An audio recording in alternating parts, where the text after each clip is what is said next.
Halo semuanya, salam sehat. Saya Putri Paulita Gultom.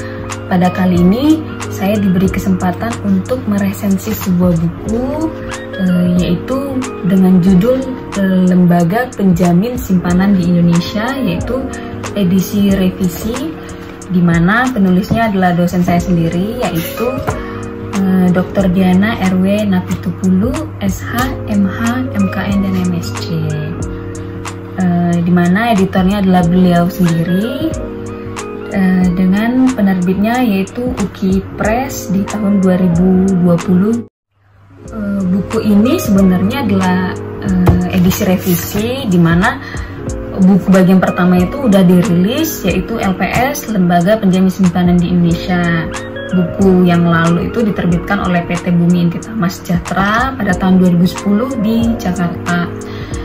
Dan di edisi revisi ini karena memang sebelumnya dinilai oleh penulis masih banyak terdapat kekurangan, apalagi mengingat kondisi perbankan di Indonesia yang semakin hari semakin berkembang, apalagi ditandai dengan hadirnya lembaga baru yaitu OJK, Otoritas Jasa Keuangan, di mana sesuai dengan Undang-Undang Nomor 21 Tahun 2011 tentang Otoritas Jasa Keuangan dan Komite Stabilitas Sistem Keuangan sesuai dengan Undang-Undang Nomor 9 Tahun 2016. Lalu buku ini juga ditulis dari perspektif hukum dan ekonomi, di mana dalam prakteknya akan terus berkembang sesuai dengan perkembangan yang terjadi di industri perkembangan di Indonesia. LPS ini kan berfungsi untuk mengatur keamanan dan kesehatan bank secara umum, di mana kita tahu LPS juga berfungsi sebagai lembaga pengawas yang dilakukan dengan cara memantau neraca, praktik pemberian pinjaman dan strategi investasi, dengan maksud untuk melihat tanda-tanda financial distress yang mengarah kepada kebangkrutan bank. Oleh sebab itulah keberadaan LPS ini sebagai bagian dari sistem perbankan yang menjadi penting guna mencegah kepanikan nasabah dengan jalan meyakinkan nasabah tentang keamanan simpanan sekalipun kondisi keuangan bank memburuk. Lalu di dalam buku ini juga terdapat 5 bab, di mana bab pertama itu mengenai pendahuluan, penjelasan tentang industri perbankan di Indonesia, tentang penjamin simpanan bank, kesehatan dan pengawasan bank, pengelolaan dan kewajiban bank, etimologi dan konsepsi lembaga penjamin simpanan. Lalu lanjut ke bab 2-nya, yaitu tentang perkembangan teori dan studi penjaminan simpanan, di mana dalam hal itu juga dibahas tentang perkembangan teori dan studi penjaminan simpanan. Lalu lanjut tentang pengaruh globalisasi dan liberalisasi ekonomi. Lalu studi-studi penjamin simpanan, model penjaminan simpanan, kehadiran lembaga penjamin simpanan di Indonesia, dan prinsip-prinsip good corporate governance. Lanjut ke bab 3, yaitu tentang landasan teori dan yuridis lembaga penjamin simpanan, di mana dalam bab 3 ini membahas tentang landasan berdirinya lembaga penjamin simpanan, lalu tentang resikonya, tentang hukum bilangan besarnya, tentang indemnitasnya dan reasuransinya. Lalu lanjut ke modal dan tata kelola keuangan penjamin simpanan, terus skema penjamin simpanan, di mana terdapat kepesertaan dan premi.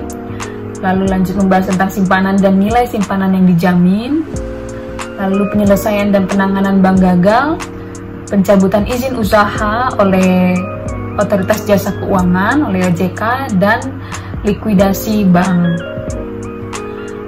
Lanjut yang keempat, yaitu membahas tentang aktivitas lembaga penjamin simpanan, di mana dalam hal ini tuh mencakup juga penjamin simpanan, tentang manajemen resiko dan analisis resolusi bank, lalu akuntansi dan keuangan, lalu ada audit internal, sistem informasi dan sumber daya manusia.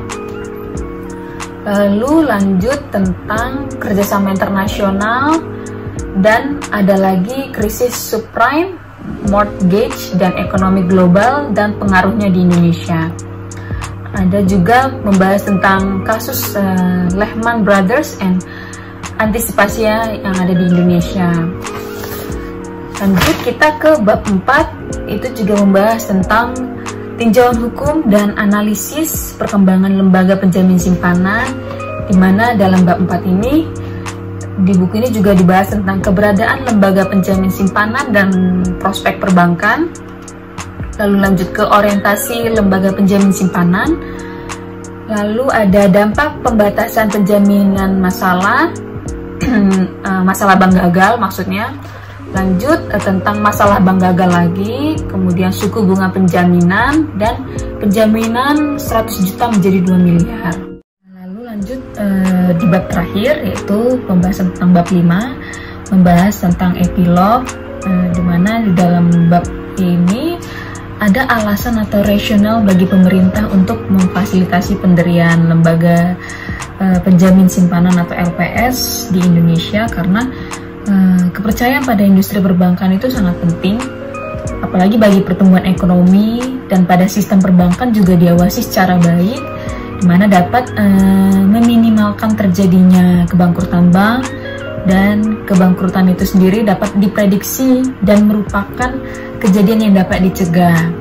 Walaupun demikian, kita juga mesti ingat bahwa keberadaan LPS ini bukanlah sebagai dewa penolong yang maha sakti, karena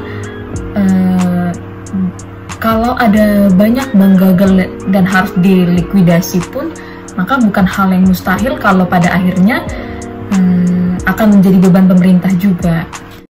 Buku ini juga memberikan informasi yang lengkap dan komprehensif, dan diharapkan juga buku ini dapat bermanfaat bagi halayak luas, baik mereka yang berkecimpung di bidang perbankan maupun mereka yang berkecimpung di bidang lainnya, untuk mahasiswa dan untuk orang-orang yang penasaran terhadap dunia perbankan.